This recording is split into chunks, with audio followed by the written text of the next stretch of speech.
Kinaanda na sa mga dalanon sa syudad sang Iloilo kag sa kaiping sini nga kabanwahanan ang mga badyaw nga nagabantay sa kilid sang dalan, nagatakbil sa mga salakyan kag nagapakilimos sa mga pasahero.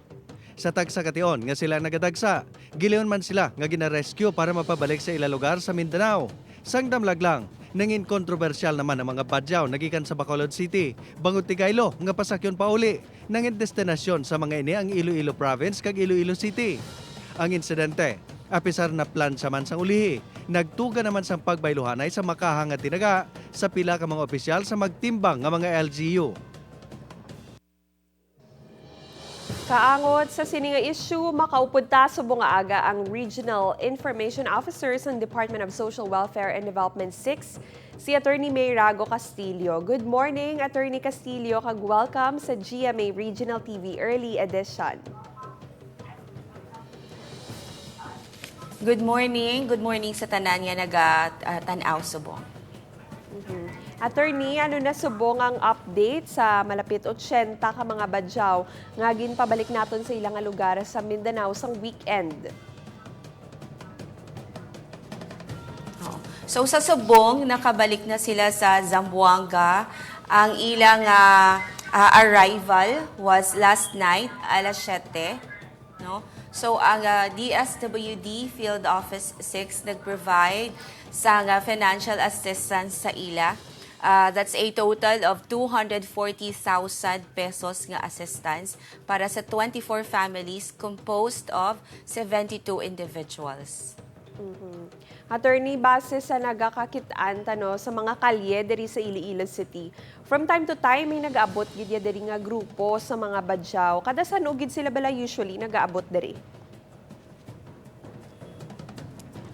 Ang usual nga ma-monitor nga nagakadto sila diri sa Iloilo around January kag December nga mga bulanon. Then sa Bacolod, usually October sila, no? Kay tungod Mascara Festival. Tungod bang gali diri sa Iloilo because of the festival, ang kinaandan nga ginahimo, attorney, sining mga badyaw amo ang magpakilimos sa inyong nga monitoring. May ban pa bala sila nga mga aktibidades sa tiyon nga yari sila diri sa aton? Usually gid nagapakilimos ang ilang activities nga ma-monitor sa DSWD. Kag sa kinaandan man, attorney, masamita sila nga ginatipon kag ginapapauli. Ano gid bala ang protocol sa aton nga pag-rescue sa ila? Oo.